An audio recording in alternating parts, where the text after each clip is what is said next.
आदाब नाजरीन। सावरकर को भारत रत्न अवार्ड की तजवीज़ पर बैरिस्टर असदुद्दीन अवैसी ने कहा कि अगर सावरकर को अवार्ड दिया जाता है तो फिर गॉडसे को क्यों नहीं। कांग्रेस ने भी ऐसे ही ख्यालात का इज़हार किया है। मरकजी वज़ीर दाखिला अमित शाह ने कहा कि जो सावरकर को अवार्ड दिए जाने की मुखालिफत कर रहे हैं वो मुल्क के जज्बात से खेल रहे हैं। इन्होंने कहा कि अगर सावरकर नहीं होते तो 1857 का संग्राम भी ना होता। बीजेपी ने महाराष्ट्र के इंतखाबी मंशूर में सावरकर को भारत रत्न देने का वादा किया है। हिंदू महासभा के सदर सावरकर को बिलाशुबा अंग्रेजों ने काले पानी की सजा दी थी, मगर इन्होंने सजा की माफ़ी के लिए रहम की दरखास्तें दी थी और अंग्रेजों के खिलाफ हिंदुस्तान छोड़ो तहरीक की मुखालिफत की थी। वाजपेयी ने भी अपने दौर हुकूमत में सावरकर को भारत रत्न पेश करने की तजवीज़ पर गौर किया था, मगर ये मुमकिन ना हो सका। दाऊदी फ़िरक़ा बवाहिर के रूहानी पेशवा डॉक्टर सैयदना मुफज्जल सैफुद्दीन भाई साहब चांसलर अलीगढ़ मुस्लिम यूनिवर्सिटी 53वें दाई मतलक के मनसब पर फायज होने के बाद पहली बार हैदराबाद और सिकंदराबाद में मजमूई तौर पर 15 दिन क़याम करेंगे। आप डॉक्टर सैयदना मोहम्मद बुरहानुद्दीन मरहूम के फर्जंद हैं। वो इंडो एशिया के दौरे के बाद हैदराबाद तशरीफ़ लाए हैं। यहाँ मुख्तलिफ प्रोग्राम्स में शिरकत फरमाएंगे।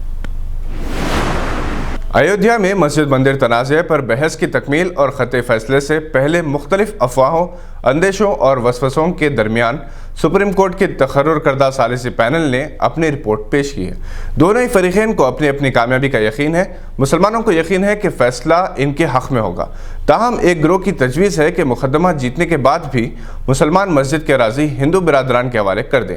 दूसरी तरफ मुसलमानों का कहना है कि मस्जिद की जगह क़यामत तक मस्जिद की ही रहती है, इसे मुंतकिल नहीं किया जा सकता। अदालत का जो भी फैसला होगा वो मंजूर होगा। ताहम बास मुसलमानों का ये एहसास है कि अगर फैसला मुसलमानों के हक़ में ना हो तो क्या वो मस्जिद की ज़मीन से दस्तबरदार हो जाएंगे, और क्या मुस्तक़बिल में ऐसे कई फ़ैसले मुसलमानों के ख़िलाफ़ होंगे, जैसे मुल्क में यकसा सिविल कोड के नफाज, अज़ान पर पाबंदी, शरीयत में मदाखलत वगैरह। याद रहे कि शाहबानो केस में मुसलमानों ने अदालती फ़ैसले को कबूल नहीं किया था, जिसके बाद राजीव गांधी हुकूमत को मदाखलत करनी पड़ी थी। दिल्ली के जू में एक नौजवान रेहान खान, जिसका ताल्लुक बिहार से है, शेर के एंक्लोजर में कूद गया। शेर ने इस पर हमला भी किया, ताहम इसे ज़्यादा नुकसान नहीं पहुंचा। जू के तर्जुमान रियाज खान का कहना है कि यह 28 साला नौजवान शेर के बिल्कुल सामने बेहिस व हरकत बैठा रहा और खुश नसीब था कि इसे बचा लिया गया, वरना जिस जसारत का वो शेर था किसी भी इंसान को 15 सेकेंड में हलाक कर सकता था। सौरव गांगुली जो 23 अक्टूबर को बीसीसीआई के सदर के ओहदे का जायजा लेंगे, अखबारी नुमाइंदों से बातचीत करते हुए एक सवाल के जवाब में कहा कि हिंद पाक क्रिकेट सीरीज का फैसला दोनों ममालिक के प्राइम मिनिस्टर्स कर सकते हैं। यह सवाल अगर मोदी जी से किया जाए तो ज़्यादा बेहतर है, क्योंकि बैनुल अक़वामी मामला है, यह फैसला क्रिकेट बोर्ड का नहीं।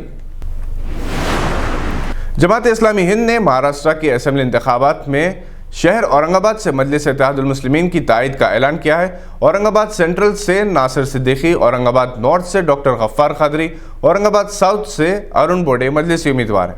जमात इस्लामी हिंद औरंगाबाद के नाज़िम जनाब अब्दुल वाजिद कादरी ने यह ऐलान किया। इसी दौरान TRS के सीनियर कायद जनाब सैयद शाह नूरुल हक कादरी एडवोकेट ने महाराष्ट्र में तमाम मजलिसी उम्मीदवारों की हिमायत का ऐलान किया है। ये थी आज की अहम खबरों पर नज़र। देखते रहिए गवाह।